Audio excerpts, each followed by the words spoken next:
நண்பர்கள் அனைவரையும் discover yourself சேனலுக்கு வரவேற்கிறேன்.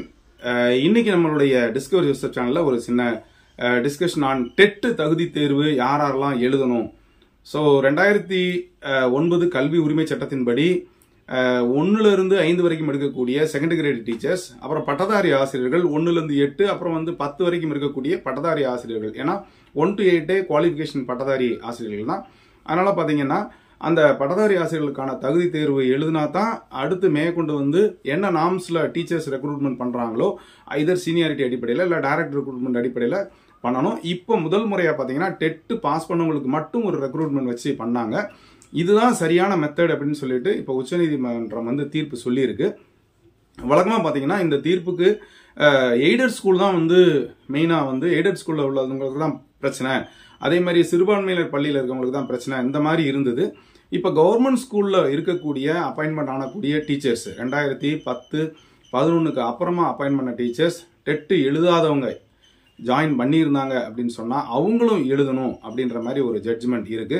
இது போக அந்த கல்வி உரிமை சட்டத்துல பிஜி டீச்சர்ஸுக்குமே தகுதி தேர்வு நடத்தி தான் பண்ணணும் அப்படின்றதாகவும், ஏற்கனவே இந்த மாதிரி பாஸ் ஆகாதவங்க கண்டிப்பா பாஸ் ஆகணும், இல்லைன்னா வேலையை விட்டுட்டு போயிடலாம்.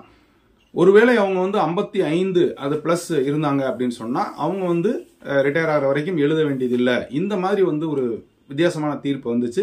இப்பயும் கல்வி நிறுவனங்கள்ல இந்த லிஸ்ட் எல்லாம் எடுக்க ஆரம்பிச்சிட்டாங்க. யாரெல்லாம் தகுதி தேர்வு பாஸ் ஆகாம ரெக்ரூட்மெண்ட் வந்திருக்காங்களோ, டைரக்ட் டிஆர்பில வந்தாங்களோ அவங்கெல்லாம் எழுதணும் அப்படின்ற மாதிரி ஒரு பீதியில இருக்கிறாங்க. ஸோ கிட்டத்தட்ட 1.5 லட்சம் ஆசிரியர்கள் இருப்பாங்க. ஸோ இவங்க தகுதி தேர்வு எப்போ எழுதணும், அதே மாதிரி பாத்தீங்கன்னா இந்த ஆசிரியர் தகுதி தேர்வுக்கு இனிமே 2-3 முறை நடத்துவோம், 4 முறை நடத்துவோம் அப்படின்ற மாதிரிலாம் நிறைய ஒரு ஆசிரியர்களை ஒரு டைவர்ட் பண்ற மாதிரி இருக்கு. தெளிவா நாம சொல்லணும் அப்படின்னு சொன்னா தகவல் உரிமை சட்டம் 2009 படி அந்த ஜட்ஜ்மெண்ட் படி இனிமேல் எழுதக்கூடிய அந்த ஆசிரியர்கள் கண்டிப்பாக ஆசிரியர் தகுதி தேர்வு வைக்கணும் அப்படின்றதான் நாம்ஸ். பொதுவா ஒரு நாம்ஸ் அந்த சட்டம் வந்ததுல தான் வரும், அதுக்கு முந்தினவங்களுக்கு பொருந்தாது. ஆனா இந்த ஜட்ஜ்மெண்ட்ல எப்படி இருக்கு அப்படின்னு ஒவ்வொருத்தரும் ஒவ்வொரு மாதிரி சொல்றாங்க. இது எப்படி இருக்கும், கல்வித்துறை ஆசிரியர்களை காப்பாத்துமா அப்படின்னு தெரியல. இருந்தாலும் பட்டதாரி ஆசிரியர்களும் சரி பிற ஆசிரியர்களும் சரி ஒருவேளை அந்த மாதிரி ரெக்ரூட்மெண்ட் பண்ணி வந்தவங்க கண்டிப்பாக டெட் தகுதி தேர்வு எழுதணும் அப்படின்னா அதற்கும் நீங்க தயாரா இருக்கணும். ஸோ இது ஒரு புதிய வித்தியாசமான கேஸ்.